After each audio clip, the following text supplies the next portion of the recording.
On va débuter cette table ronde, ce midi des livres. Donc, c'est la troisième session de ce petit dispositif de conversation, causerie autour de livres récemment publiés aux éditions de la Villette et ailleurs. Cette fois-ci, nous avons thématisé cette causerie autour de la critique d'architecture parce que plusieurs ouvrages sont sortis récemment venant enrichir ce champ de l'histoire et de la théorie de la critique d'architecture. Et nous avons la chance d'avoir les auteurs et directeurs d'ouvrages avec nous pour en discuter. Nous allons donc revenir sur en tout cas deux ouvrages qui sont sortis en 2025. Le livre d'Hélène Janière, tiré de son habilitation à diriger des recherches, je vais présenter Hélène immédiatement, qui s'appelle « La critique architecturale, un espace disputé, critique, architecte et opinion publique en France, 1953-1977 », et le livre « La critique à l'œuvre, fragment d'un discours architectural », co-dirigé par Denis Bilodeau et Louis Martin, qui sont avec nous en visio de l'autre côté de l'océan Atlantique. Et on les remercie beaucoup parce qu'il est très tôt là-bas, il est 7 h du matin, donc vraiment merci beaucoup de vous être connectés tous les deux. Alors, je présente nos intervenants. Donc d'abord, Hélène Janière, qui est architecte de formation, historienne de l'architecture, qui a enseigné longtemps dans les écoles d'architecture et ici même, à l'école de la Villette pendant de longues années, avant de soutenir une habilitation à diriger des recherches en histoire de l'art et à obtenir un poste de professeur à Rennes 2, à l'université de Rennes 2, dans le département d'histoire de l'art et de l'architecture, dont elle a aussi dirigé l'équipe de recherche Histoire et critique des arts. Je ne sais pas si tu es toujours directrice. Non plus. En tout cas, tu as occupé cette fonction pendant quelques temps. De l'autre côté de l'Atlantique, nous avons le plaisir d'avoir Denis Bilodeau, qui est également architecte de formation, docteur en architecture de la TU Delft, et il est actuellement professeur titulaire à l'école d'architecture de la faculté d'aménagement de l'Université de Montréal, où il enseigne le projet, l'histoire et la théorie de l'architecture moderne. Il est membre aussi du laboratoire d'architecture potentielle, le LIP, dirigé par Jean-Pierre Chupin.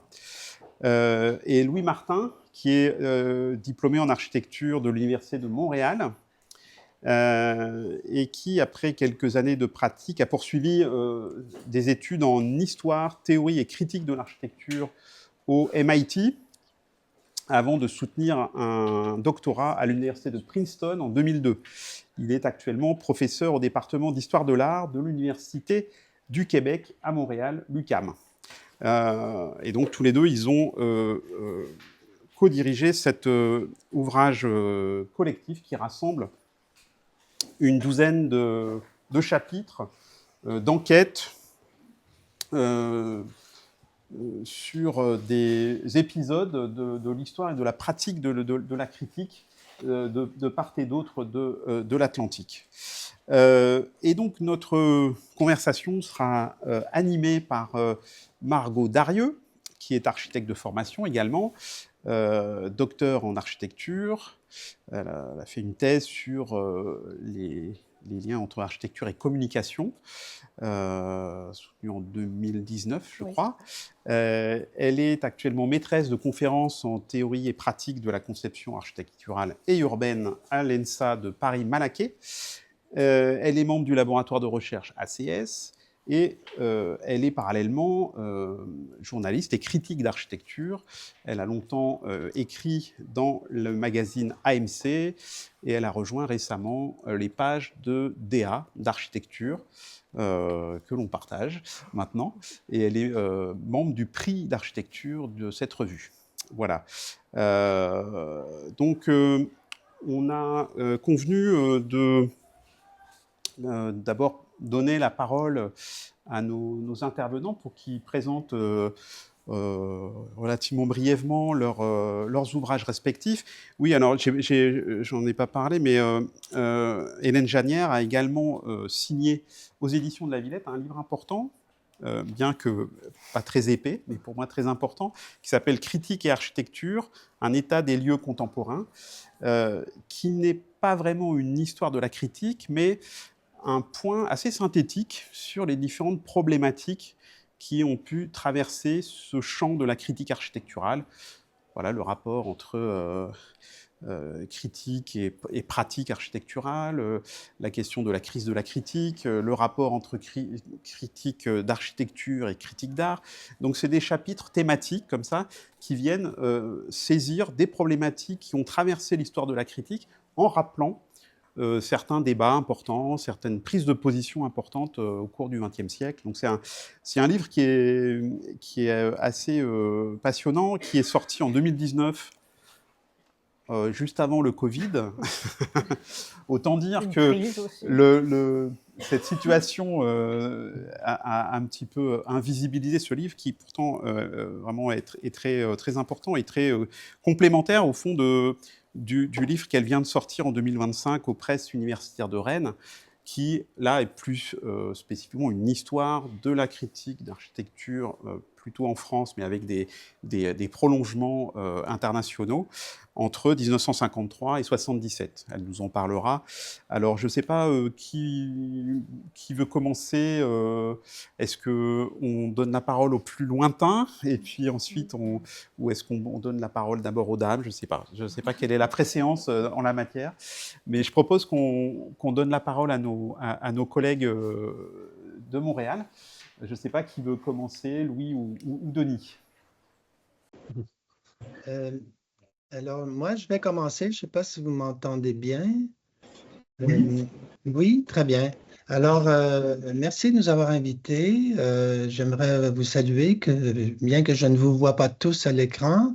Mes salutations particulières à Hélène, dont le travail a été pour moi très important dans ma réflexion sur la critique, d'ailleurs, et aussi à Pierre, qui a bien voulu publier notre manuscrit. J'aimerais simplement dire que l'origine de ce livre est un colloque tenu en 2014 par le LIP, un colloque qui est organisé par Jean-Pierre Chupin et Carmela Cudzella. Donc, moi, étant membre du LIP et étant en congé sabbatique en 2017, je m'étais donné le mandat de publier ces essais. Et au cours de l'année, j'ai contacté plusieurs personnes qui n'avaient pas participé au colloque, notamment parce que Hélène m'avait invité à Rennes à donner une conférence sur le sujet. Et une conférence qui m'avait fait beaucoup travailler, mais aussi penser. Que j'avais l'intention, en fait, de publier dans le livre, mais que j'ai coupé, en fait, parce que c'était trop long, le livre. Essentiellement, c'est moi qui a conçu, en fait, approché chacun des collaborateurs du livre qui a, en fait, augmenté du double le nombre d'essais dans le livre. Et dans mes démarches, j'ai demandé à Denis de m'aider, en fait, à conceptualiser le projet. On a fait une première mouture qu'on a envoyée à Pierre. Et il faut se dire aussi que c'est un projet qui a été très long. Ça a pris plus de 5 ans, hein, même plus que ça, je ne sais pas. On a eu des échanges par courriel, je pense, toujours autour du mois de juin à chaque année. D'année en année, la COVID aidant évidemment à retarder le projet. On a réussi dans une deuxième mouture à à, à- à trouver un cadre pour présenter ces essais qui étaient quand même assez disparates. Et comme la table des matières en fait foi, il y a vraiment deux types d'essais. Ceux qui font un peu l'histoire de la critique ou des critiques ou qui essaient de reconstituer certains épisodes historiques et l'autre qui est plus, on pourrait dire, axé sur des thèmes particuliers et qui sont plus des discours d'une autre nature qui est un petit peu difficile aussi à, en fait, ce que cet exercice-là m'a appris, c'est comment ce qu'on appelle la critique, c'est des voix très différentes qui parlent d'architecture.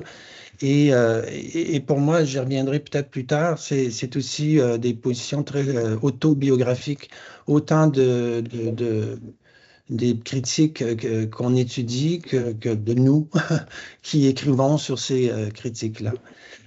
Donc, on a eu un problème de conceptualiser ce livre, d'en écrire une introduction, et là, je vais laisser la parole à Denis qui va expliquer comment, principalement lui, a réussi à résoudre ce problème avec son introduction, mais aussi sa postface. Alors, Denis a en fait ancré tout ça dans une réflexion sur la modernité. Alors, Denis, je te cède la parole. Mhm. Merci, merci et effectivement, merci aussi pour l'invitation. J'aurais vraiment voulu y être. J'ai failli en fait prendre l'avion cette semaine pour aller vous rejoindre. Mais bon, une autre fois. Alors voilà, oui, effectivement, c'est le défi de la majorité des ouvrages collectifs, hein, surtout basés sur des colloques, d'être relativement hétéroclites et de pouvoir faire quelques unités avec tout ça. Grosso modo, au-delà des différences entre les types d'essais, on a trouvé, en fait, on a constaté que il y avait une tension générale qui s'était établie à travers les différents discours entre, d'une part, le développement d'une critique de l'architecture moderne, donc on parle évidemment principalement de la seconde moitié du XXe siècle, et ce qu'on pourrait appeler le projet d'une architecture critique, c'est-à-dire cette idée que les concepteurs, les architectes en pratique, donc impliqués dans la profession et dans la discipline, ben, cette idée qu'ils voulaient en fait faire définir le travail de conception en termes d'une activité critique en fait. Alors, critique et créativité allant de pair, essentiellement. Donc, c'est cette tension entre, justement, critique de l'architecture moderne et projet d'une architecture critique qui semblait, en quelque sorte, résumer l'ensemble des points soulevés et des débats en même temps qu'on a essayé de articuler, si on peut dire, entre les différents intervenants. Alors, je pourrais aller plus loin, mais peut-être qu'on aura l'occasion, au cours de la discussion, de développer un peu sur ce sujet-là. Peut-être en 2 mots, d'écrire un peu le sommaire et la structure du livre et les principales enquêtes qui sont publiées rapidement pour les membres du public qui n'ont pas encore lu ce livre. Ah oui, bien sûr, bien sûr, bien sûr. D'accord. Alors, effectivement, comme le mentionnait Louis, la première partie est surtout consacrée à des études de cas. Au fond, c'est des analyses de discours de critiques contemporains et moins contemporains, à commencer par donc Max Raphael, en passant par Bruno Zevi. Ensuite, on parle de Manfredo Tafuri, on parle de Michael Hayes. Alexander Dzonis, bref, Kenneth Frampton. Donc, autrement dit, des figures de la critique architecturale internationale, mais principalement, bon, quelques figures françaises et quelques figures européennes et figures nord-américaines. Et essentiellement, ce sont effectivement des analyses de leur discours, principalement, donc, qui mettent un peu en relief là, leur agenda critique. Dans la seconde partie, effectivement, c'est de façon un peu différente, je dirais de façon moins axée vers peut-être moins monographique en fait, mais plus thématique. On a quand même constaté justement qu'il y avait de nombreux critiques qui avaient été justement invités à ces discussions-là.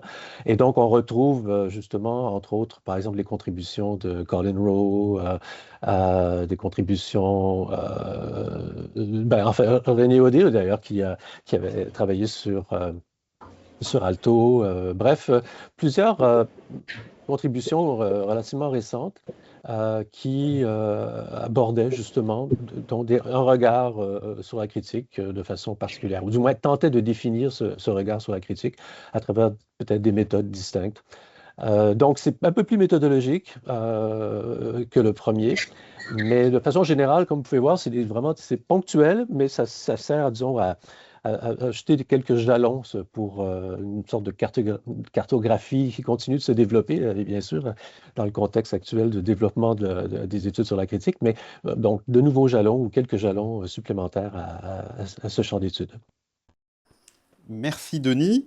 Et voilà, donc un sommaire assez copieux, 12 textes, autant d'auteurs, donc ce qui explique aussi la lenteur du processus éditorial avant qu'on arrive à harmoniser finalement l'ensemble du sommaire. Peut-être je passe la parole maintenant à Hélène pour nous présenter son ou ses ouvrages. Enfin, je ne sais pas si tu veux parler aussi de celui-ci ou des autres. Je vais essayer de tirer quelques fils. Hélène a aussi publié un chapitre dans le livre de Denis Bilodeau et Louis Martin. Merci beaucoup Pierre pour cette présentation et merci donc Pierre et Branquitza pour l'invitation. Voilà, donc effectivement, j'ai aussi fait un petit article dans le livre et je remercie Louis et Denis de m'avoir accueilli dans leur ouvrage. Et je m'aperçois en fait que j'ai commencé cet article par une citation de Pierre Joly que je ne vais pas vous relire intégralement, mais qui pour moi est très importante parce que c'est aussi le sujet, et c'est un lien entre les différents ouvrages, c'est aussi le sujet du deuxième livre. En fait, Pierre Joly, en substance, dit... je le cite quand même, « À l'époque des grands ensembles, des agglomérations nouvelles, immenses, ont surgi un peu partout au milieu d'un silence peiné. Un tel silence ressemblait à de la complicité. Quand bien même certaines de ces réalisations ont parfois suscité la polémique, celle-ci n'est guère allée au fond des choses, ou plutôt ces discussions ont eu lieu, mais elles sont restées intérieures à la discipline. » Et en fait, en gros, bon, pour aller vite, le sujet du dernier livre, qui reprend aussi, en développant sur un terrain bien particulier, ou sur plusieurs terrains en réalité, situés à la fois dans l'espace et dans le temps, des questions qui étaient abordées de manière plus générale dans le livre, le petit livre rouge des éditions de La Villette. En fait, le sujet, donc, c'est pas de savoir ce que disent les critiques, ce qu'ils écrivent, même si évidemment je m'y intéresse, et notamment dans la troisième partie du livre, mais plutôt de poser plusieurs questions donc, qui touchent à la fabrication de la critique, vraiment, à ses acteurs, à ses supports, à la question des compétences professionnelles et de la reconnaissance ou non par le milieu architectural, et bien sûr, évidemment, au discours. Donc en fait, pour présenter un peu brièvement le livre, il y a 3 parties, et la première s'appelle « Faire profession de critique ». Et justement, alors là, ça ne porte pas vraiment sur la France, mais j'y reviendrai. Justement, qu'est-ce qui fait qu'on est ou pas critique d'architecture et surtout qu'on est ou pas reconnu comme tel par ses pairs, par le milieu professionnel, mais aussi par d'autres milieux comme les historiens de l'art, les critiques d'art. Et donc, ce sont un peu ces zones de frottement que j'ai essayé d'illustrer dans cette première partie. La deuxième partie, donc, qui est une partie qui est chère c'est une préoccupation chez moi quand je m'intéresse à la critique, c'est le rapport de la critique avec le public ou les publics. Et donc la deuxième partie, et donc c'est ce que dit Pierre Joly quand il affirme « ces discussions sont malheureusement restées intérieures à la discipline », c'est quels sont les rapports des architectes via la critique avec le public, quels rapports cherchent-ils à construire, et également donc quels sont les rapports des critiques avec le public et avec différents publics, le grand public étant une notion qui est un peu discutable. Et la troisième partie porte davantage effectivement sur les discours des critiques à travers 2 terrains. Le premier, c'est les grands ensembles, donc j'ai essayé de... Alors évidemment, je n'ai pas fait la synthèse de tous les discours qui ont été portés, parce que c'est vraiment immense, mais j'ai essayé de comment dire, de montrer une certaine transformation, certains points de bascule, à la fois dans la presse architecturale, mais aussi dans d'autres types de presse. Et ça m'a semblé intéressant de confronter la presse culturelle, la presse quotidienne, par petits fragments évidemment, et la presse architecturale, donc les silences peinés étant parfois au centre de celle-ci, en tout cas jusqu'à assez tard finalement. Et donc voilà, et le deuxième terrain étant l'aménagement urbain, enfin un petit morceau de l'aménagement urbain parisien à la bascule entre les années 1950 et les années 1960. Donc en fait, la première partie, alors il y a à la fois 3 parties, mais aussi 2 grands thèmes finalement.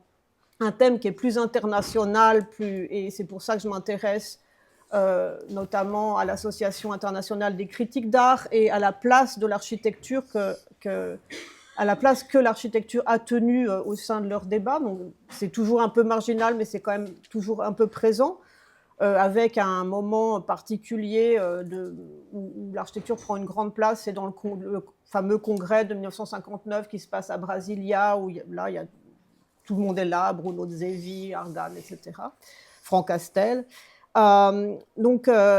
Également, je me suis intéressée, ça c'est aussi sur le volet plus international, à la formation du Comité international des critiques d'architecture, donc qui se forme entre 1978 et 1979. Donc ça sort effectivement aussi des limites chronologiques du titre, qui est en fait le titre est une véritable tromperie sur la marchandise, puisque en fait je ne parle pas que de la France, et tu commences avant 53. Je commence dans les années 30, 20. Quasiment dans les années 20, et bon, je finis pas beaucoup après 77, mais disons, voilà. Et ça m'a semblé intéressant de savoir aussi comment les critiques se rassemblent, sur quel sujet, et aussi dans quel contexte, parce que la formation du SICA, c'était Pierre Vago, Bruno Zevi et un critique argentin, Georges Glusberg, qui, en fait, à un moment, ont formé ce que Jean-Louis Cohen appelait une crypto-organisation, dans mon interprétation, un peu pour faire pièce au postmodernisme qu'ils voyaient comme une menace par rapport à leur propre position. Et voilà, donc comment s'organisent les critiques ? La deuxième partie, donc sur la recherche du public, ce sont les différents critiques d'art, historiens d'art, journalistes, les journalistes qui sont une profession parfois un peu méprisée par les architectes, ont aussi une place très importante, notamment dans la critique des grands ensembles. Comment les architectes essayent de convaincre les critiques, de convaincre la population en général, en fait, du bien fondé de cette politique. Bon, on s'aperçoit aussi que le ministère, à un moment, a suivi de très près les critiques qui étaient dans la presse, le ministère de la Reconstruction, le ministère de la Construction et du Logement. Et la troisième partie, donc, porte davantage donc, sur, effectivement, après aussi un excursus aux États-Unis, où je me suis un peu intéressée à la question du goût populaire, justement dans cette question des publics. Et c'est un moment dans The Architectural Forum, Douglas Haskell, donc, crée une tribune, crée une rubrique critique dans laquelle il se permet donc de critiquer de passer en vue des bâtiments de grands architectes. Donc il reçoit un certain nombre de protestations, disons. Mais également, il s'intéresse à la question du goût populaire et à ses rapports, donc les rapports entre critique savante et critique populaire, ce qui est aussi un sujet, me semble-t-il, pas inintéressant. Voilà, je vais peut-être m'arrêter là. Oui, on poursuivra. Effectivement, il y a plein de points de convergence entre les deux ouvrages. Tu parlais du silence peiné là, de la critique. Il y a aussi pas mal de considérations sur la question du silence, notamment chez Tafouri, qui est évoqué par Louis Martin dans son chapitre sur la criticalité. Mais peut-être je vais passer la parole à Margot quand même, qui a plein de thèmes de discussion à vous soumettre. Oui, merci. Peut-être ce que je trouve intéressant, c'est au-delà comme vous l'avez dit Hélène aussi, au-delà de la question de ce sur quoi porte la critique, c'est comment elle se fabrique. Et je trouve qu'il y a des choses très compliquées qu'on peut déplier grâce à vos deux ouvrages et aussi au travail d'Hélène plus en profondeur avec vos livres, sur comment on fabrique cette critique-là, et notamment une première question sur les acteurs et les actrices de la critique. On voit bien que le portrait n'est pas facile à faire. Et vous l'avez dit, je crois, Denis, ou je ne sais plus si c'est Louis qui l'a dit tout à l'heure, mais la question des trajectoires biographiques a vraiment une importance centrale dans le portrait qu'on pourrait faire. Et est-ce qu'on arrive à faire des idéotypes qui sont les critiques ? Est-ce qu'on arrive à dresser des catégories ? Alors, dans le petit livre rouge, Hélène, vous avez fait des catégories. Vous avez essayé de dresser des catégories. Peut-être on pourrait essayer de marquer des nuances entre ce qui se passe à l'intérieur du champ de l'architecture, à son extérieur, à ce qui se passe peut-être aujourd'hui, en tout cas en France, à l'intérieur de l'université, à l'extérieur de l'université, au sens, à l'intérieur des écoles d'architecture, à l'extérieur des écoles d'architecture. Je trouve toujours aussi intéressant de reboucler avec cette nuance que vous avez commencé à soulever aussi, Hélène, sur ce qu'est un journaliste, ce qu'est un critique d'art aussi, ce qu'est un critique d'architecture. Voilà, comment on arrive à travailler avec toutes ces catégories, qu'est-ce que ça nous dit des manières de faire de la critique ? Hélène, vous voulez, je ne sais pas si tester. La question s'adresse à tout le panel. Je ne sais pas qui veut commencer. Est-ce que Louis ou Denis veulent saisir la question au vol ? Je pourrais, si vous voulez. Peut-être parler de notre, en lien avec le corpus qu'on a choisi et les critiques qui ont été inclus dans notre ouvrage. En fait, ce sont essentiellement d'abord des universitaires, pour la majorité, et surtout des enseignants qui sont actifs dans les écoles d'architecture, en fait, pour la majorité. Ce qui est quand même assez important dans la mesure où, évidemment, leur discours concerne la critique en général ou est une recherche spécifique, si on peut dire, aux méthodes ou façons, si on peut dire, d'aborder le discours sur la critique, mais ça s'adresse quand même à des étudiants, éventuellement, qui sont en formation. Donc, ça se veut, je dirais, vraiment lié à l'éducation, à la formation des concepteurs, des conceptrices. Et de ce point de vue-là, c'est quand même très... on comprend peut-être l'intérêt qu'il y a justement à développer je dirais, une sorte de philosophie ou une approche de l'architecture en tant qu'activité critique.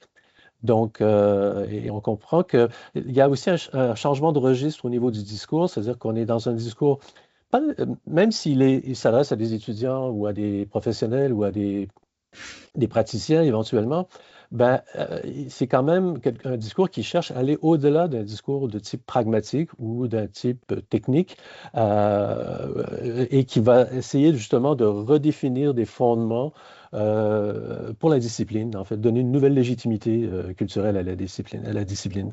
Donc, le public cible, dans notre cas, ce sont principalement, je dirais, les étudiants en architecture, au fond.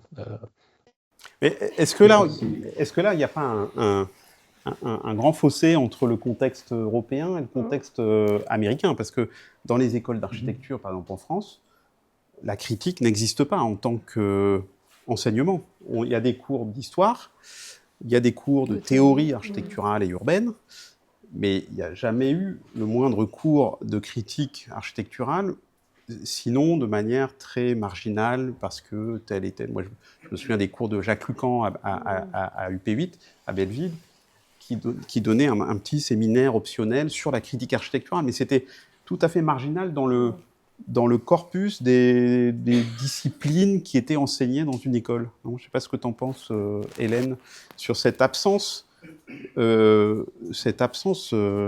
assez récurrente de la critique du cursus officiel des écoles d'architecture, du moins en France.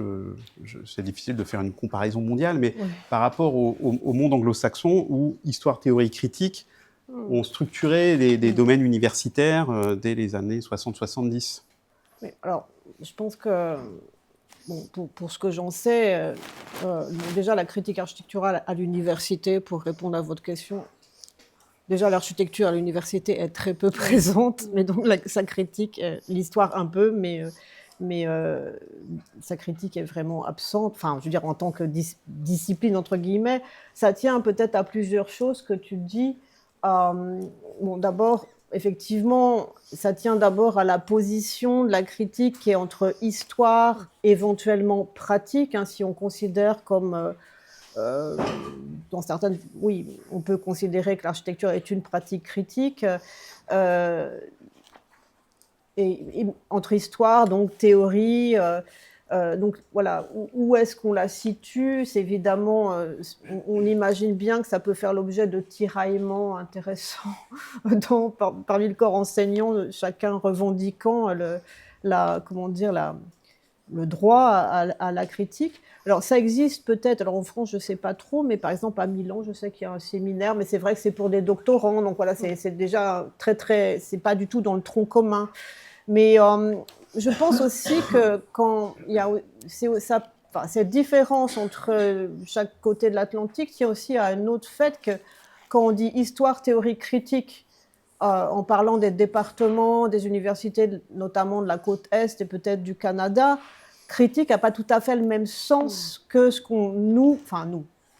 peut-être en France, en Allemagne, on appelle critique, c'est-à-dire plutôt une pratique qui est en même temps une pratique qui peut être journalistique, une pratique qui est inscrite dans le champ social, c'est pas une profession, mais qui peut être une profession. Donc voilà, critique dans histoire, théorie, critique, c'est plus un ensemble de théories qui appliquées ou exercées de manière critique. Enfin, je pense qu'il y a un peu cette différence-là qui fait que on appelle critique une partie de la discipline en fait qui est entre histoire et théorie et qui en France ne trouve pas sa traduction. Certainement, et peut-être que Louis aura envie de rebondir sur cette question de la définition du mot critique dans les cursus américains, puisque c'est en partie sur ce point que porte son chapitre dans le livre, sur les débats sur l'architecture critique aux États-Unis, dans les campus de la côte Est. Merci Pierre d'ouvrir sur ce sujet. J'avais l'intention d'écrire là-dessus dans notre livre. C'est très délicat en fait, mais je crois qu'on peut soit le regarder d'une manière structuraliste ou d'une manière historique, dépendant de notre sensibilité. Il est certain qu'aux États-Unis, il s'est développé des départements. Le premier étant celui d'MIT, consacré à l'histoire, théorie et critique. Dans ma compréhension, il s'agit en fait de programmes qui réfléchissent à la culture architecturale et qui développent un discours sur l'architecture. Et pour moi, ce discours, histoire, théorie, critique, on peut pas le séparer. C'est-à-dire que c'est un ensemble. La critique traversant, en fait, partant de faits historiques, développe une théorie de l'architecture et tout ça, essayer de démêler histoire, théorie, critique, c'est vain, d'après moi. C'est un ensemble et aussi, c'est une question d'emphase. Il faut regarder, il faut lire et essayer de comprendre qu'est-ce qui est la part de l'histoire, qu'est-ce qui est la part de la théorie, qu'est-ce qui est la part de la critique dans chacun de ces discours.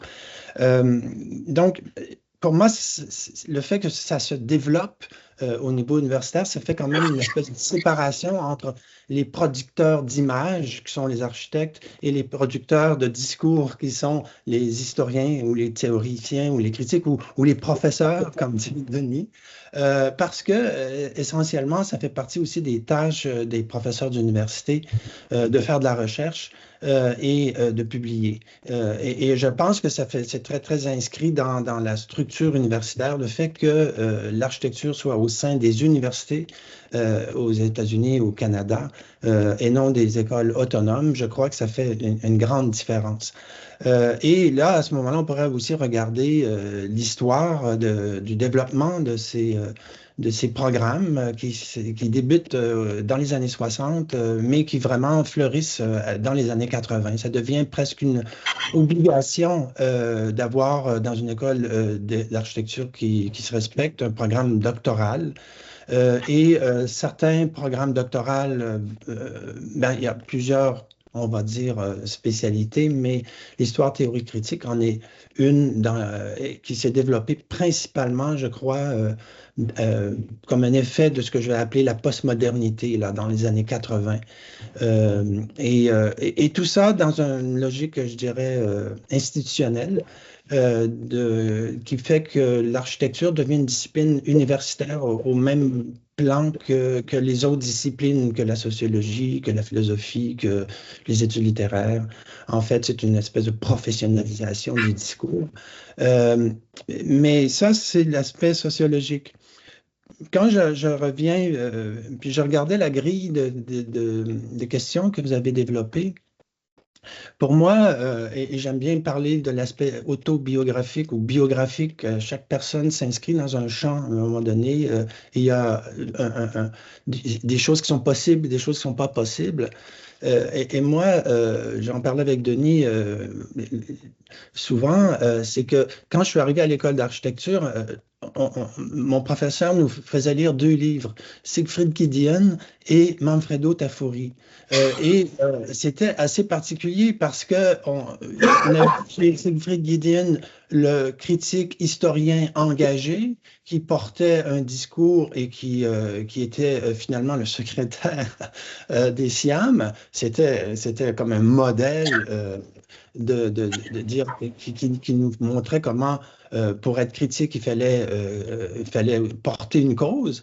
Et il était très engagé dans la structure du champ, hein, la structure, en fait, la critique spécialisée, comme disait Hélène. Et Hélène a travaillé aussi sur Michel Ragon, qui était un peu quelqu'un à l'extérieur de ça. Donc, c'est intéressant de voir déjà là une différence entre celui qui est engagé, deux types d'engagement finalement, mais les deux qui font de la promotion. Et quand on lisait Tafuri, ben là, Tafuri, c'était le critique qui était justement, remettait en question cet engagement-là pour aller à une critique plus fondamentale, ou en tout cas, vous avez une réflexion, quels sont les outils de la critique? Je pense que Histoire et théorie est le premier livre qui a essayé, il y a un chapitre sur justement les outils de la critique, et je pense que c'est un ouvrage fondateur là-dessus.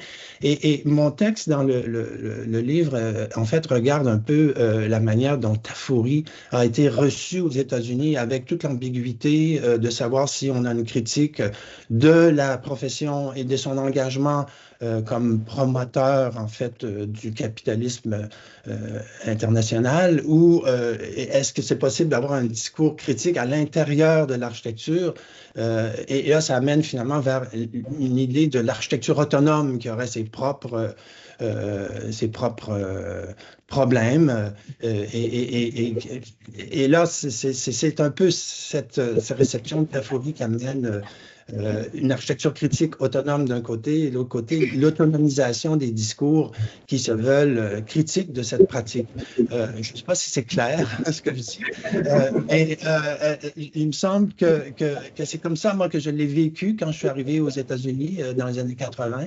J'ai été témoin de ça. C'était assez étonnant de voir des gens comme Eisenman parler d'architecture autonome d'une manière tout à fait différente de Rossi, qui était quand même son ombre au sens jungien du terme.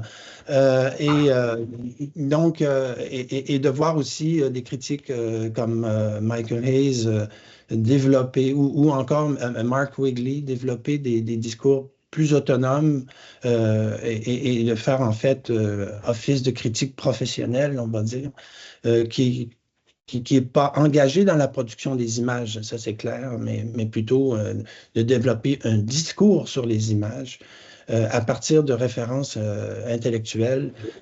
Et là, ça devient vraiment C'est vraiment ce qu'on enseigne dans les départements là-bas, département de développer ce discours à partir de références intellectuelles. Hein. C'est ça. Peut-être moi, un peu en contradiction de ce que tu disais, Pierre, il me semble que le discours dont vous venez de parler, Louis notamment, il se développe dans les ateliers de projet, dans les écoles d'architecture. C'est-à-dire l'exercice de la critique qui va puiser dans le discours architectural, mis en perspective, mis en généalogie aussi de l'histoire de la discipline. Il se situe, c'est vrai, pas dans des enseignements magistraux ou dans des exercices en dehors des ateliers, mais peut-être à l'intérieur de l'atelier de projet. Peut-être. Je ne généraliserai pas non plus. Je ne généralise pas non plus. Mais je trouve qu'il y a quelque chose où j'aimerais bien vous entendre aussi, Hélène, sur cet extérieur. Parce qu'en fait, vous en parlez aussi beaucoup dans votre livre, à la fois du rapport entre les critiques d'art et les critiques d'architecture, et comment les uns se définissent en vis-à-vis des autres, enfin, comment on fait avec les autres, comment on se regroupe aussi pour exister vis-à-vis des autres d'une certaine manière, et peut-être associer cette question avec les critères qui sont utilisés pour fabriquer le discours critique. Est-ce qu'on est sur des études plus formelles? Est-ce qu'on est sur des études esthétiques? Des études plus sociales, plus politiques, et à ce moment-là, qui sont les personnes qui s'emparent de ces critères-là? Est-ce qu'on est sur des journalistes qui s'emparent de certains critères, et puis peut-être des architectes, des historiens, des théoriciens de l'architecture qui s'emparent d'autres critères? Comment encore une fois, on essaie de naviguer dans ces grandes définitions? Merci pour vos questions, parce qu'il y en a plusieurs. Mais en tout cas, oui, ça me permet aussi de revenir éventuellement sur la question de l'extérieur-intérieur. Parce qu'effectivement, par rapport à je ne sais pas si je dois regarder cet écran ou celui-là. Mais, je crois qu'il nous voit par là. Ah oui, d'accord. La caméra est là. Par rapport à ce que disaient Louis et Denis, la situation ici est quand même assez différente. Et les critiques d'architecture sont souvent des gens qui sont hors du champ académique, je dirais. Enfin, en tout cas, en France, dans les journaux, dans les revues d'architecture, alors, évidemment, ça veut dire qu'on se limite à une certaine définition de la critique. Mais c'est pas non plus complètement absent, me semble-t-il, en Amérique du Nord, puisque effectivement, il y a ces critiques qui sont des critiques à l'intérieur du champ académique, donc qui ont structuré fortement, surtout à partir des années 80, ce discours critique, mais il y a aussi toute une presse architecturale quand même puissante aux États-Unis, avec des critiques. Et par exemple, alors, c'est plutôt dans les années 50, mais par exemple le débat de forum sur la question de comment faire de la critique dans ce contexte de la presse, disons, un peu commerciale, est une question à mon avis tout à fait intéressante, mais également, donc, il y a aussi des critiques qui n'étaient pas des universitaires, comme Lewis Mumford, ou comme Huxtable, qui sont vraiment des critiques importants aux États-Unis dans la seconde moitié du XXe siècle, et qui sont aussi hors de ce champ. Donc je ne sais pas si la situation que vous décrivez, que j'approuve tout à fait, je suis tout à fait d'accord avec ce que vous dites sur le contexte, mais c'est quand même un contexte qui est très spécifique aux années 80 et après. Alors, pour revenir un peu... moi, je me suis aussi intéressée plus sur la France, disons, à qui, dans les années 1950-1960, c'est-à-dire un moment où le territoire, l'architecture se transforme, les modes d'exercice de l'architecture se transforment, le territoire se couvre de nouvelles constructions, la crise du logement, etc. Finalement, qui sont les critiques? Les critiques... Alors, il n'y avait pas de l'architecture à l'université, elle était à l'époque même pas dans les écoles, comme on les connaît aujourd'hui, mais à l'école des Beaux-Arts. Il y avait peu d'acteurs, disons, issus de l'école des Beaux-Arts qui faisaient de la critique. Mais et j'ai quand même noté la grande importance des critiques d'art. Alors, c'est souvent, justement, ils sont pas toujours très bien accueillis ou reconnus. En tout cas, leur compétence n'est pas nécessairement reconnue par les architectes parce que, n'ayant pas une formation d'architecte, quelle légitimité ont-ils à parler sur l'architecture? Et c'est pas seulement un débat disons, d'école. C'est un débat et c'est pour ça que je suis remontée aux années 20 dans le livre, c'est un débat qui naît en Italie dans les années 20 sur la question de la critique d'architecture. Est-elle une branche ou pas de la critique d'art? Donc ça, c'est un débat tout à fait, qui dépasse vraiment notre sujet ici. Mais en tout cas, j'ai quand même noté la très grande importance des critiques d'art, mais aussi des historiens de l'art pour parler de l'architecture dans ces années-là, notamment de Franck Castel, et à un moment où la presse architecturale française était quand même assez, brillait, disons, un peu c'était un catalogue de réalisations pour la reconstruction. Alors, l'architecture d'aujourd'hui peut-être se distinguait un petit peu, mais il y avait la réflexion critique sur la production, sur un ancrage théorique et historique était quand même relativement absent. Cela dit, alors chez les critiques d'art aussi, ça dépend lesquels et ça dépend un peu de leur formation, et c'est pour ça que la question des trajectoires intellectuelles et professionnelle est tout à fait intéressante, et c'est aussi pour ça que c'est très très difficile de répondre à la question. En fait, on avait aussi fait un projet collectif pour lequel j'avais effectivement, on avait invité Louis et d'autres personnes à parler à Rennes déjà il y a presque une dizaine d'années, qui s'appelait Cartographie de la critique. En fait, cette cartographie, c'est une cartographie, elle n'est pas impossible, mais on peut la faire que si elle est vraiment située quasiment, ce serait un travail de suivre chaque critique, de comprendre, faire des catégories comme ça très générales, ça me semble difficile, puisque les uns et les autres, à un certain moment,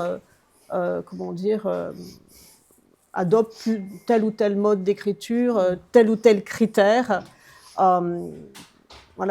Sur la question de qui utilise tel critère dans la critique, c'est sûr qu'on trouvera moins de choses sur la construction chez les critiques d'art, mais voilà, c'est un peu difficile à cartographier, je dirais, sauf à prendre vraiment des figures et essayer de les décortiquer.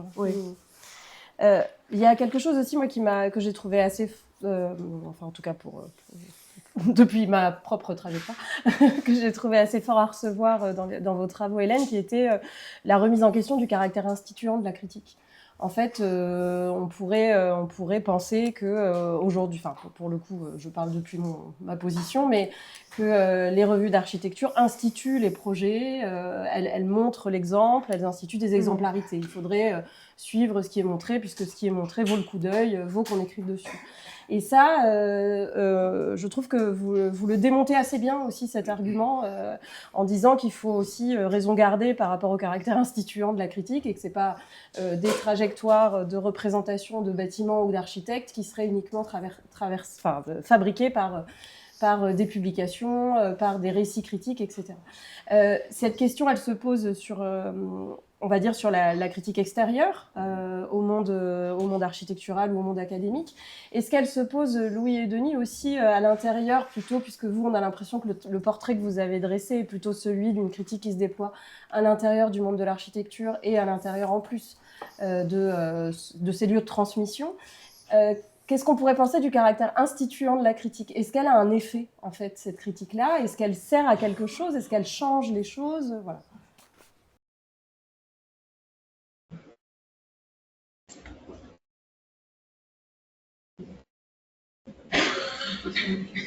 Est-ce que oui, Denis, vous voulez répondre à... Est-ce que vous avez entendu la question de Margot? Oui, le caractère instituant de la critique. En fait, c'est vrai que d'une certaine façon, l'architecture existe. Elle existe par elle-même d'une certaine façon, mais elle existe à travers les discours, bien sûr. Et ces discours doivent trouver une plateforme, doivent être diffusés, doivent rejoindre évidemment un public. Et ça, je vous écoutais parler tout à l'heure et je me disais, il y a un certain dynamisme au niveau de l'activité des revues d'architecture, par exemple en France, que j'aurais de la difficulté à comparer à l'activité nord-américaine, du moins en ce moment. On a eu on parlait tout à l'heure du discours universitaire. Et effectivement, le discours universitaire avait trouvé ses voies ou ses modes de publication et de diffusion à travers des revues spécialisées. On pense à des revues comme Opposition ou bon, ce genre de revues américaines, par exemple. Et d'un autre côté, il y avait bien sûr il y avait aussi des revues professionnelles. Mais dans les revues professionnelles, on ne trouvait pas nécessairement les mêmes intervenants, d'une part. On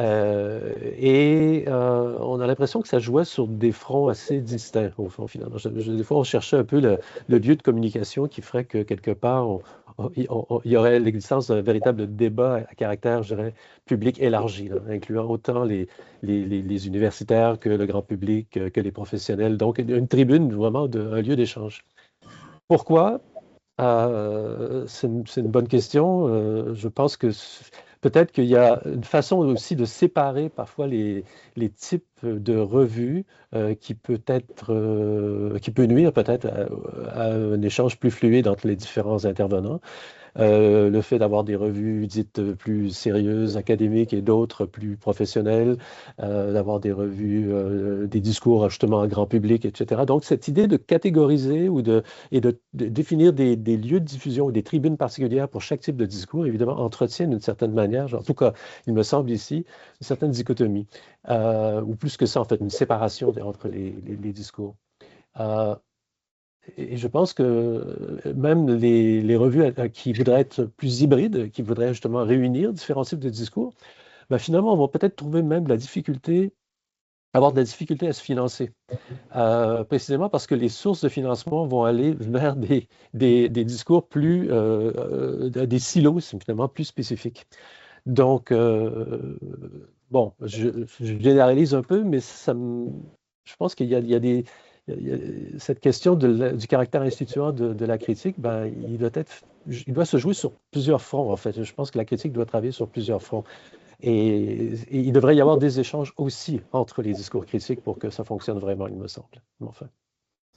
D'ailleurs, est-ce que cette séparation des genres entre les revues est aussi vraie en Europe qu'aux États-Unis? Il me semble que tu dis, Hélène, dans tes livres, que les revues, par exemple en France, combinent un peu cette dimension de revue au sens présentation d'un catalogue, disons, de réalisations récentes, et des tribunes, des points de vue qui peuvent être plus critiques, qui seraient publiés en Amérique du Nord dans des supports séparés.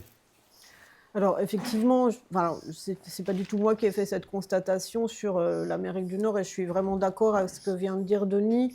Bon, il y avait une critique qui travaillait à un moment avec nous, et enfin, dans notre groupe, et qui s'appelle Susan Stephens, qui avait fait déjà dans les années 90 ce constat d'un gap tout à fait grandissant entre les revues académiques très théoriques qui se sont développées dans les années 70-80 dans les départements. Elle était d'ailleurs elle-même, travaillant à Architectural Record, assez critique envers ces revues. Elle était plutôt dans une pratique de la critique.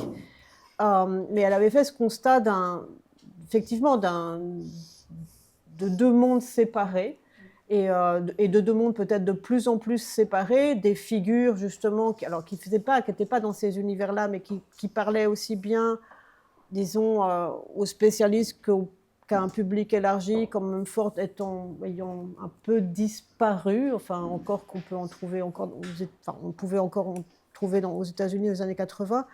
Il est vrai que, alors je ne sais pas pour la situation actuelle, je la connais moins, mais en tout cas, il y a eu des grandes revues en Italie, notamment Casabella, etc. Donc, qui sont à la fois des revues qui montrent la production actuelle,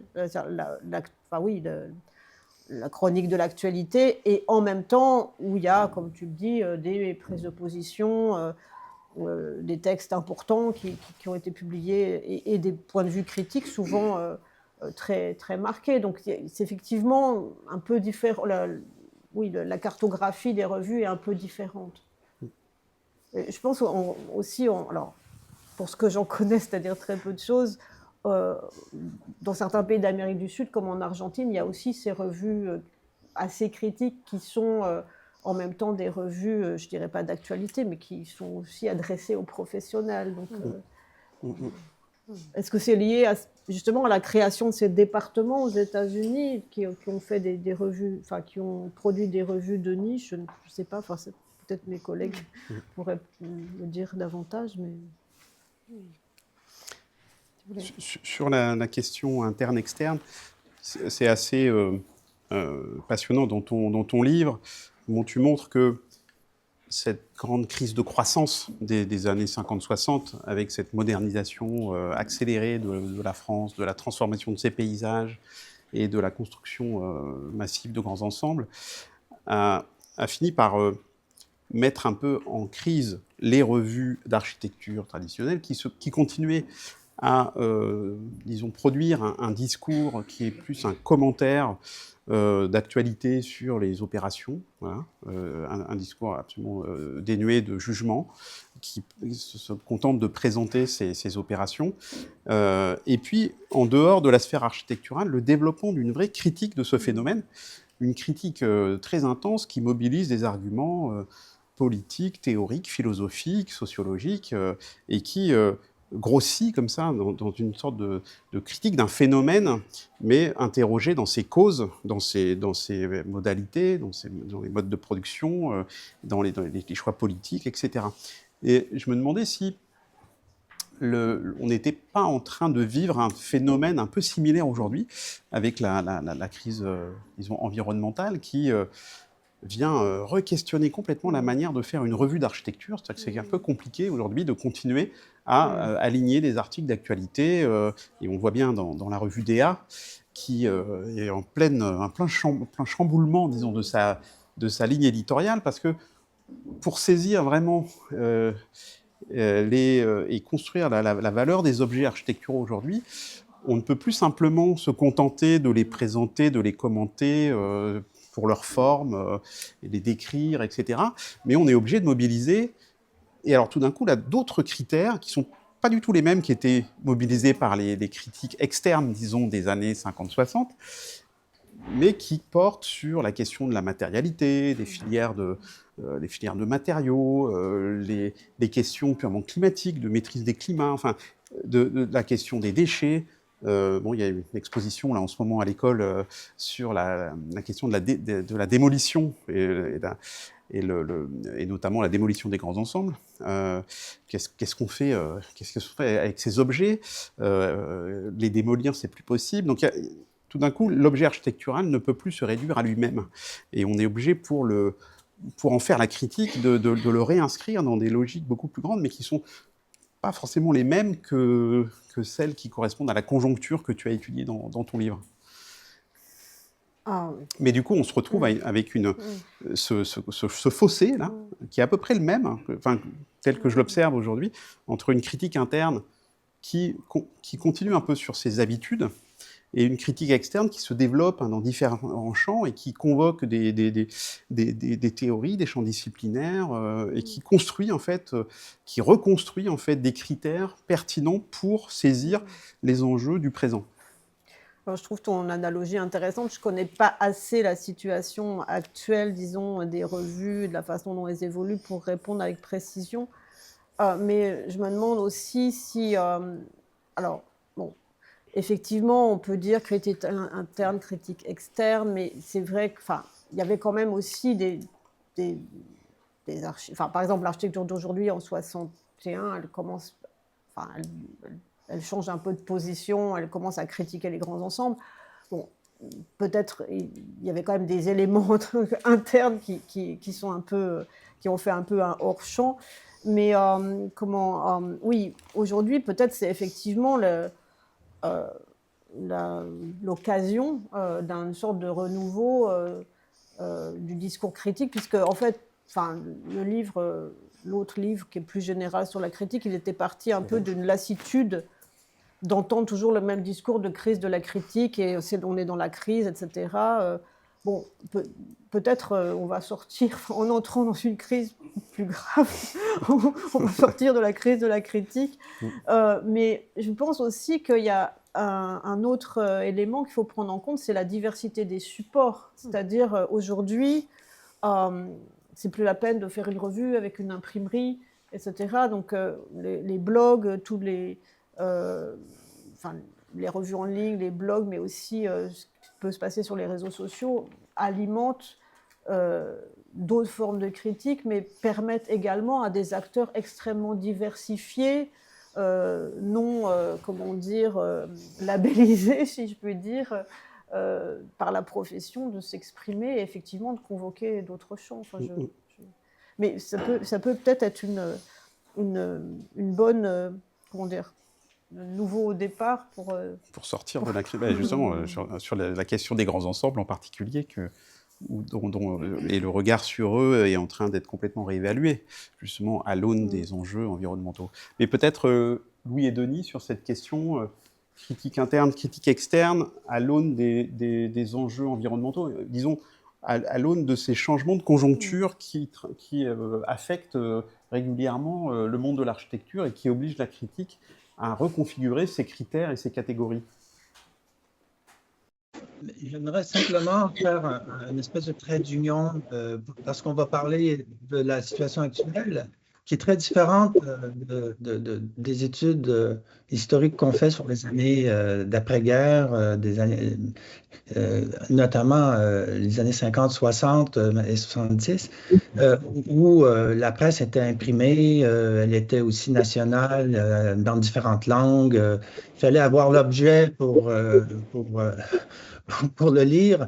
Aujourd'hui, c'est tellement différent. De toute façon, avec le web, quand on enseigne aujourd'hui, on voit bien que les étudiants ne vont plus à la bibliothèque. C'est tout un autre contexte. Mais là où je voulais faire le trait d'union, c'est qu'il y a... il s'est passé, et je reviens moi sur les années 80, où il y a quand même, je pense, une transformation des institutions d'architecture, notamment par le développement de la recherche. Et je pense qu'en France, ça s'est développé beaucoup dans les années 80. Et nous, on a beaucoup suivi. Et je pense qu'il nous manquerait une personne ici pour en parler, c'est Jean-Louis Cohen, qui a été un acteur important, même quelqu'un qui a fait le pont entre l'Amérique et les États-Unis. Et ça, c'est au plan architectural. Mais je dirais aussi que ce qui a transformé beaucoup la critique aux États-Unis, c'est ce que Husserl a appelé la French Theory, c'est-à-dire la manière dont les écrivains français ont été instrumentalisés. Là, je pense à Barthes, à Foucault notamment, principalement, mais aussi Derrida et Deleuze, qui sont devenus en fait des références intellectuelles absolument incontournables. Donc, ce qui est assez fascinant, c'est que ces auteurs-là ne semblent pas avoir été assimilés de la même manière en France par les architectes que le milieu américain qui en a fait en fait un cheval de bataille, je pourrais dire, pour la transformation du discours. Et là, c'est ça qui est intéressant de voir comment la France a une influence énorme au plan de la pensée aux États-Unis et que ça se développe d'une manière tout à fait aussi, comment je pourrais dire, avec un ensemble de malentendus absolument étonnants, et comme quoi tous ces auteurs sont mis ensemble pour faire quelque chose de cohérent, alors que ce n'était pas le cas. Et tout ça, moi, ça m'a intéressé beaucoup de voir. En fait, j'ai assisté à ces choses-là. Mais ce que je trouvais que c'était intéressant de faire ce trait d'union au niveau de qu'est-ce qui se passe avant 80 et après 80. Mais si on parle aujourd'hui des nouveaux thèmes, ils s'articulent en fait peut-être aussi dans une espèce d'amnésie de ces choses-là, c'est-à-dire on est dans une urgence environnementale et moi je vous entends parler des grands ensembles, c'est un truc qu'on n'a pas nous, enfin on a un grand ensemble qui est dans d'Auzois à Montréal et qui est devenu du patrimoine, c'est plus la même chose que pour vous qui semble, enfin moi à chaque fois que je lis sur les grands ensembles, ça semble avoir été un traumatisme énorme et sur lequel la France n'a pas encore réussi à panser les plaies. Et c'est incontournable puisqu'ils existent et comme tu disais, Pierre, qu'est-ce qu'on fait une fois qu'il faut les recycler? C'est un problème extraordinaire qui n'existe pas ici finalement. Donc, je crois qu'ultimement, on parle pas des mêmes choses. Donc, mais pour revenir, nous aussi, on a des expositions qui parlent des problèmes environnementaux, des déchets. Ici, présentement, au centre de design, il y a quelqu'un qui fait une exposition sur l'Algérie, les sites nucléaires français en Algérie et tout, et tout ce qui en reste aujourd'hui, qui sont en fait des choses cachées, mais qui sont environnementalement et socialement des désastres. Donc, c'est clair que on ne parle plus non plus des objets, on parle beaucoup plus des environnements, je dirais. Donc, l'architecture n'est peut-être plus la discipline maîtresse, ou ni même l'urbanisme, c'est les sciences environnementales, ou je ne sais trop. Il me semble, on a changé d'échelle, on parle en fait de choses aussi qui sont invisibles. Alors, c'est un peu ce que je pourrais dire pour relancer la discussion. Peut-être, moi, pour saisir aussi la remarque de Pierre et ce parallèle qui me semble, c'est vrai, assez, qui nous saute un peu aux yeux en se disant, ben voilà, aujourd'hui, on est sur des modèles vus depuis la France de diffusion d'un discours sur l'architecture qui prend des formes qui paraissent inadaptées au désir des étudiants et des étudiantes de faire autrement, à celui des historiens et des historiennes de fabriquer des histoires de l'architecture par les objets. Ou disons en dehors de l'objet, mais par ses réseaux, par ses dépendances, etc. Malgré tout, moi j'y vois, alors il y avait peut-être de votre point de vue l'influence de la French Theory dans les années 80. Nous aujourd'hui, on diagnostique plutôt l'influence en France des sciences environnementales, évidemment, sur la fabrique du discours sur l'architecture, la présence de Bruno Latour et de tous ses travaux sur le monde universitaire, sur les discours critiques, sur les recherches en architecture est gigantesque. Cependant, ça ne clarifie pas la question. Je pense que c'est pas aussi simple de dire qu'on ne fait que parler de tout sauf des objets, puisqu'en fait l'architecture reste quand même avant tout a une inscription physique, a une présence physique, est un espace, est une matière, est quelque chose qui s'affiche et qui peut se percevoir aussi par des sens. Alors, les questions esthétiques reviennent aussi d'une certaine manière, les questions formelles le sont aussi. Moi, je dirais que peut-être le défi est moins de réussir à retranscrire la disparition des objets, je pense que ça on l'a déjà fait, d'une certaine manière. Alors peut-être pas les revues d'architecture, mais en tout cas, la manière d'appréhender l'architecture par toute autre chose que par ce qu'elle produit comme forme, je pense que c'est quelque chose qu'on a déjà bien travaillé, en tout cas en France, mais par contre de faire se rencontrer ces deux enjeux, c'est-à-dire de continuer à penser une architecture et ses dépendances, et ensuite de continuer à développer un discours sur sa perception sensible, sa perception esthétique, son apparence, etc. Je pense que l'enjeu, il est plutôt là, dans la rencontre entre ces deux choses-là. Donc la crise de la critique, moi je l'aperçois ici, vue de France. Je ne sais pas si chez vous, l'influence des sciences environnementales est si prégnante, j'imagine. Peut-être même en avance par rapport à nous. Oui, pour aller dans le même sens, en fait, je pense que, comme disait Louis, il y a tout simplement de nouveaux objets qui émergent, des nouveaux problèmes qui émergent et qui sont pris en charge, qu'on essaie de comprendre, qu'on essaie de mettre en perspective, des objets qu'on essaie de situer dans une histoire, finalement, pour construire, en fait, en quelque sorte, leur signification actuelle. Et ça, c'est peut-être une tâche extrêmement importante, justement, pour la critique. C'est-à-dire d'ailleurs, au fond, l'histoire a toujours été, je pense, un des outils les plus puissants pour la critique. C'est-à-dire que mettre les choses en perspective dans le temps, tout simplement, construire des chronologies, construire des généalogies, ça permet effectivement de jeter les bases d'un regard plus global et potentiellement plus critique. Et de ce point de vue-là, les nouveaux objets posent de sérieux défis, au fond. Et il faut être à l'écoute, effectivement, de ces problématiques émergentes. la question, qu'est-ce qui se passe au niveau spécifiquement de l'architecture, ou du moins, qu'est-ce qu'on entend par architecture? Est-ce qu'on est encore uniquement au niveau du bâtiment, ou ce ne sont pas des questions justement plus globales, plus larges, d'autres échelles, ou plus hybrides dans leurs problématiques? En fait, je pense que la difficulté peut-être que la critique a aujourd'hui, elle est reliée à la difficulté de saisir le monde actuel et qui est en train de se redéfinir. Et là-dessus, je pense qu'on a quand même un rôle à jouer, à essayer de clarifier un peu ou à faire émerger en fait ces nouvelles questions qui méritent évidemment d'être sérieusement approfondies et auxquelles on n'aurait jamais pensé peut-être il y a quelques années encore.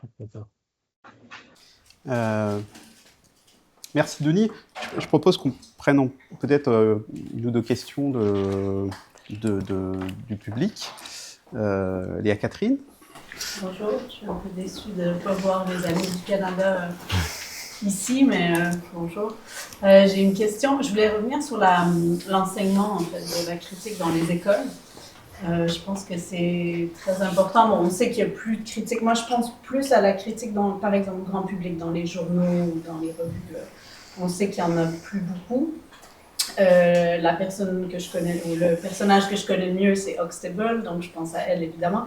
Et je me dis, est-ce que pour augmenter, bon, évidemment, il faut que les journaux donnent la place à ça et tout, mais est-ce que justement d'enseigner ces choses-là dans les écoles, ça aiderait pas? Et si c'est le cas, ma question pour vous trois, c'est qu'est-ce qu'on enseignerait? Par exemple, je parlais avec un collègue suisse il n'y a pas longtemps qui me disait, je fais un cours sur la critique, avec les étudiants, voilà, j'essaie de les amener à...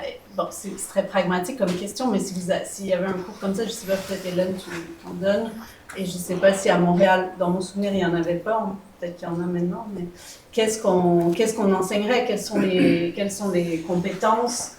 Par exemple, Ada Louise Huxtable, c'était surtout elle écrivait et très très bien. Et il y avait aussi son côté très engagé dans la rue, très au niveau des gens. Donc voilà, qu'est-ce qu'on devrait enseigner à un étudiant en architecture pour qu'il devienne un bon critique? Merci pour la question qui est très difficile. Et en fait, la question que tu poses, c'est qu'est-ce que la critique finalement? Donc, je ne sais pas, je pense que... Alors, moi, je ne l'ai jamais vu faire ici. J'ai vu un cours, oui, le séminaire dont je parlais à Milan, qui est tenu par Pierre-Alain Crozet, donc, qui est un homme de revue. Hein, les étudiants devaient faire une critique assez située d'un bâtiment. Enfin, la question de la visite était fondamentale. Et ça, c'était d'ailleurs dans le visiteur première manière, la prise de position sur la visite comme fondation de l'acte critique était une jolie intuition.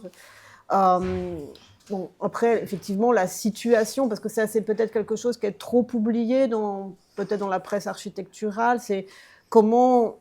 Enfin, l'une des tâches de la critique, c'est aussi de situer un objet dans une histoire plus ou moins longue. Ce que je trouvais intéressant dans la façon dont les étudiants, qui étaient des doctorants, se pliaient à cet enseignement, enfin, répondaient à cet enseignement. Bon, alors, il y avait certains qui faisaient aussi une analyse graphique, enfin, le moyen graphique était présent. Et ils exposaient leurs critiques, et ça, c'était vraiment un challenge, devant les architectes du bâtiment. Donc, c'était que des bâtiments d'architectes vivants, présents à Milan, ou ailleurs, mais pas trop loin, quoi. Enfin, donc, c'était vraiment... Et j'ai assisté à 2 sessions, et j'ai trouvé que les architectes se pliaient extrêmement bien et disaient qu'ils avaient appris des choses grâce à la critique des étudiants, et je trouvais ça vraiment un exercice tout à fait exemplaire, quoi.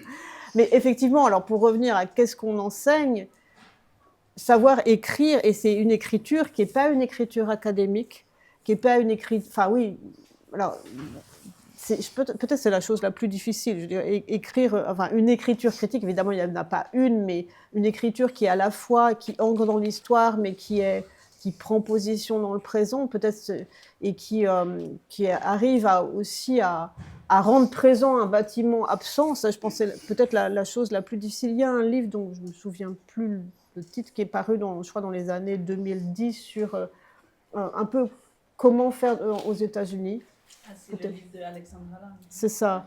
Et il y a un chapitre là-dessus. En fait, c'est un peu un manuel.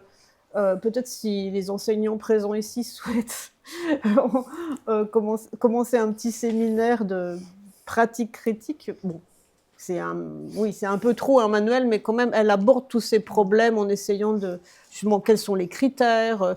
Déjà, essayer que les étudiants puissent distinguer entre des critères formels, des critères esthétiques, des critères, je ne sais pas, plus constructifs. Déjà qu'ils comprennent qu'il y a plusieurs modes d'analyse, ce serait déjà un pas intéressant, me semble-t-il. Et c'est peut-être une formation. Ouais, je pense que ça peut être intéressant vraiment dans la formation.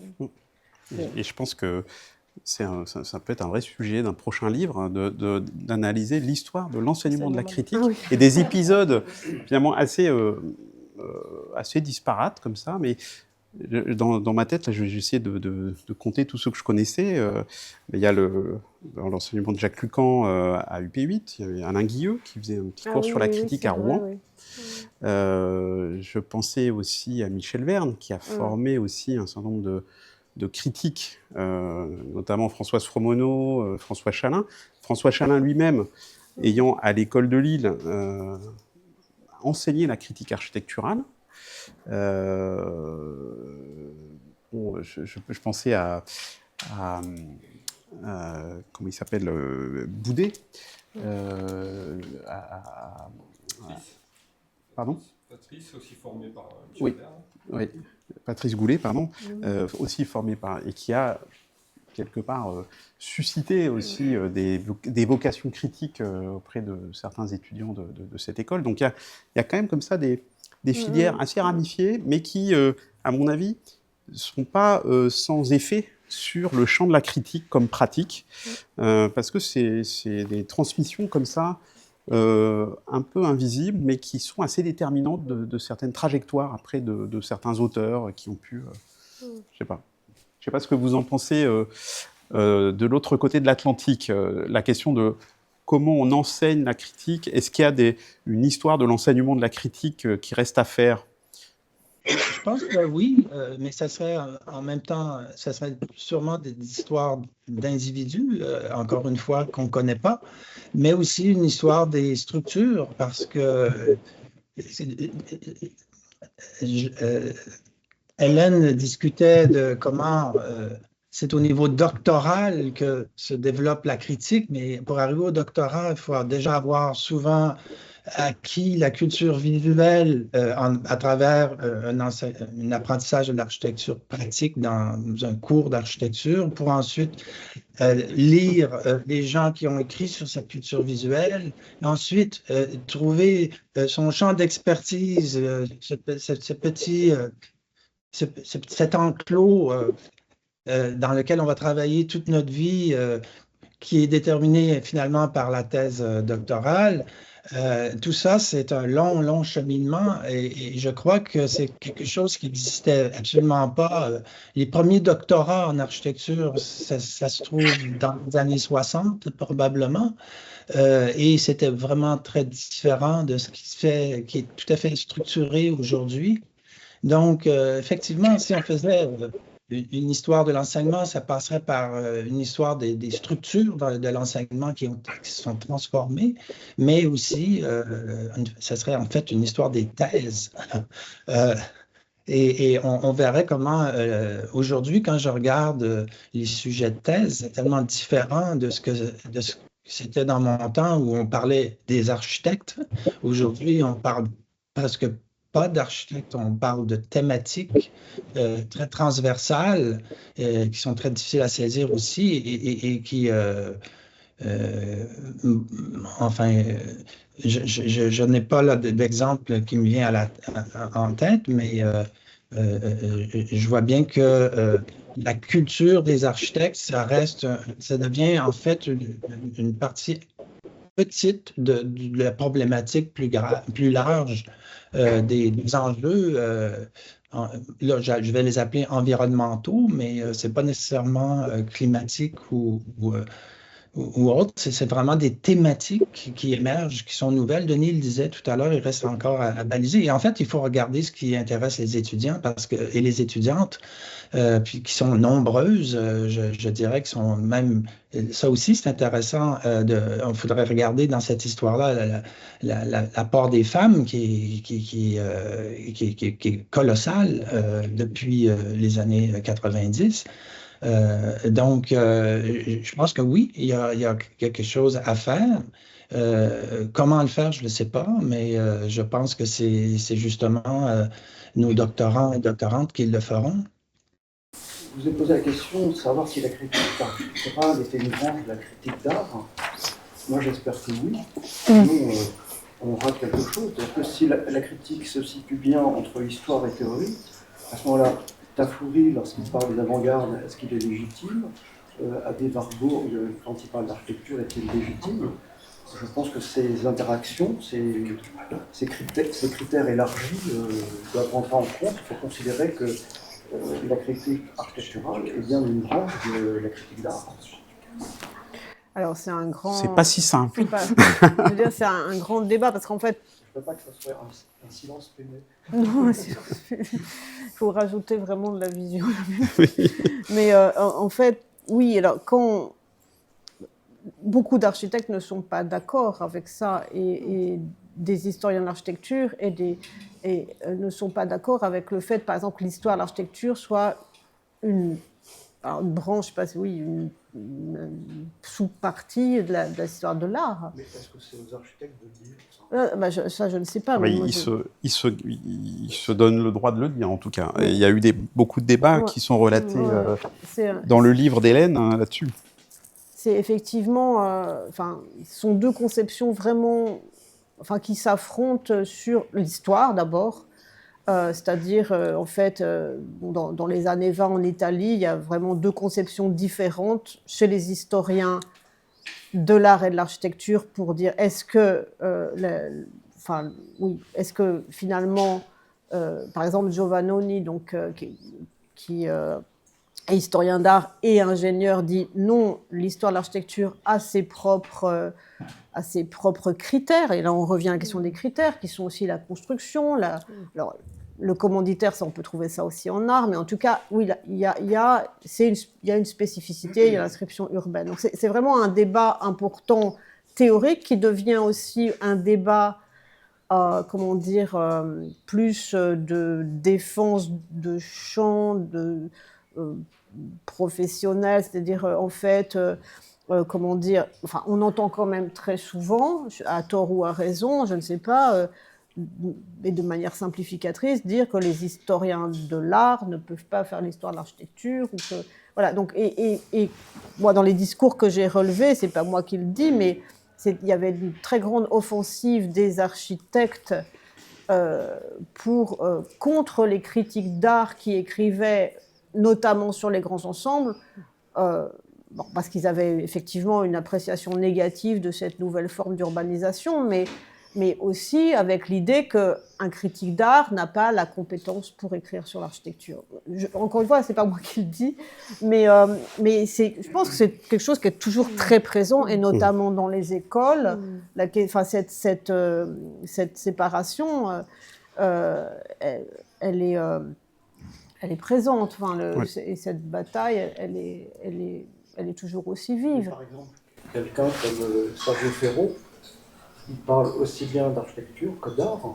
Non, mais moi, je ne prends pas position en disant cela. Oui, ce n'est pas une position normative, c'est juste observer que dans l'histoire, ce fossé entre critique d'art et critique d'architecture, c'est creusé, puis parfois résorbé, parfois agrandi. Et donc, en fait, l'histoire de la critique est faite de ces changements de conjoncture, mais avec une certaine récurrence de cette tension entre critique d'art et critique d'architecture, quand même, même si on peut le déplorer. Mais c'est une tension qui n'a cessé d'exister, plus ou moins creusée, qui est peut-être moins franche dans le contexte nord-américain, qui a beaucoup puisé dans l'esthétique pour construire ses positions critiques. Mais c'est un sujet récurrent et qui fait un des chapitres du livre rouge d'Hélène. C'est le dernier chapitre sur le rapport à la critique d'art. Et on voit que Je pense qu'à l'inverse, on pourrait dire pourquoi un critique d'archives ne pourrait pas parler de l'art. tout à fait, mais ça peut arriver. Je crois que personne ne l'interdit. après. Robin Evans a parlé très bien de Raphaël et de... Ouais. Et quand on lit L'œil du Quattrocento de Baxandall, on s'aperçoit que la peinture, c'est une histoire très matérielle, avec le commanditaire qui commande tant de grammes de peinture. Voilà, c'est aussi une histoire matérielle, la peinture. Alors, effectivement, aussi, je pense que certaines positions Enfin, je ne sais pas, il me semble que dans les écoles, notamment, c'est quand même assez présent, cette position, notamment anti-historien de l'art. Et peut-être qu'aujourd'hui, enfin, vu les renouvellements aussi de l'histoire de l'art, sur justement l'histoire des commanditaires, l'histoire des collections, l'histoire de la matérialité, cette position pourrait aussi être revue. Mais néanmoins, enfin, moi, je ne prends pas position là-dessus, mais en tout cas, c'est vraiment, comment on appelle ça, c'est presque un marronnier. C'est un marronnier de l'histoire de la critique. Bon, malheureusement, on va devoir clore là cette discussion en remerciant Hélène, Margot, nos deux camarades.